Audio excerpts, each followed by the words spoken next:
La nature, ça fait du bien. Je crois qu'on m'appelle. Allô? Oui, chef. Oui, je sais. Oui. Attendez, j'ai un client qui m'appelle. Oui, allô, oui, j'arrive, je vous réponds. Oui. Ah, c'est pas un client, c'est chéri. Oui, chéri, ça va? Ah, attends, bouge pas. Oui, maman. Oui, non, c'est parce qu'en fait, je vais pas pouvoir. Non, chef, c'est pas toi que je parle. Donc, c'est qu'en fait, maman, non, arrête, c'est bon, ça va! Arrête! Allô? Raphaël? J'arrive. Ah, Raphaël, merci. On va gagner du temps.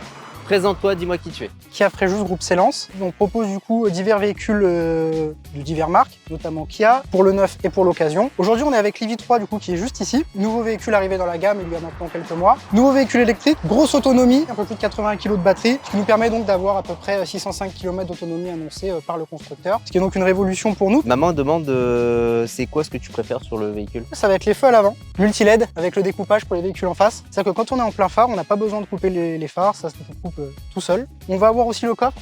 On va voir le coffre, maman. Donc un véhicule avec une énorme capacité de coffre. Quel est le volume du coffre? 430 litres. On a un autre coffre à l'avant si jamais. Ah, attends, ça intéresse maman. Maman, il y a un coffre à l'avant. Alors on n'est pas sur 430 litres, mais il y a toujours de quoi mettre certaines choses dedans. On peut mettre câble de charge, on peut mettre le convertisseur. Les câbles de charge, ça c'est un truc. Tu vois maman, on peut mettre des câbles de charge, regarde.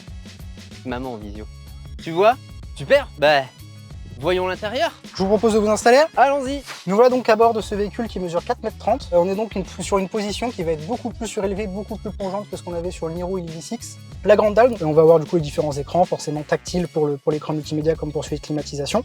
On garde malgré tout les boutons physiques pour pouvoir régler la clim, tout comme pour ici gérer le GPS par exemple. En fait, il y a un retour haptique dessus, donc quand on appuie, on sent le retour au niveau du toucher. Oui chérie, oui, même les appuis-têtes sont... Oui, pas de stress, détends-toi. C'est quoi le point le plus intéressant selon toi? C'est vrai que sur ce véhicule, on va avoir énormément de place à ce niveau-là, qui permet donc de mettre énormément de choses, une capacité de rangement énorme, et malgré tout, ça n'empêche pas de pouvoir essayer de tirer la tablette.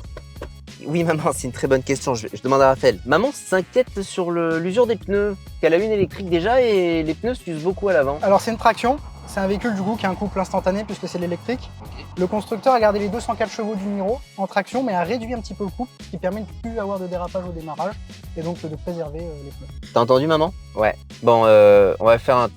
On va aller faire un tour. On est parti.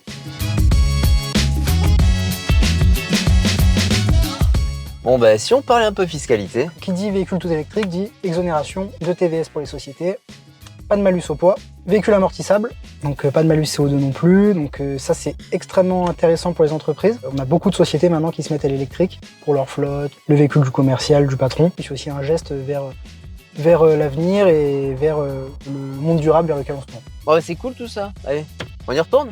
Parce que faut que j'aille voir maman, allez. Allô maman? Ouais, oui on arrive, oui.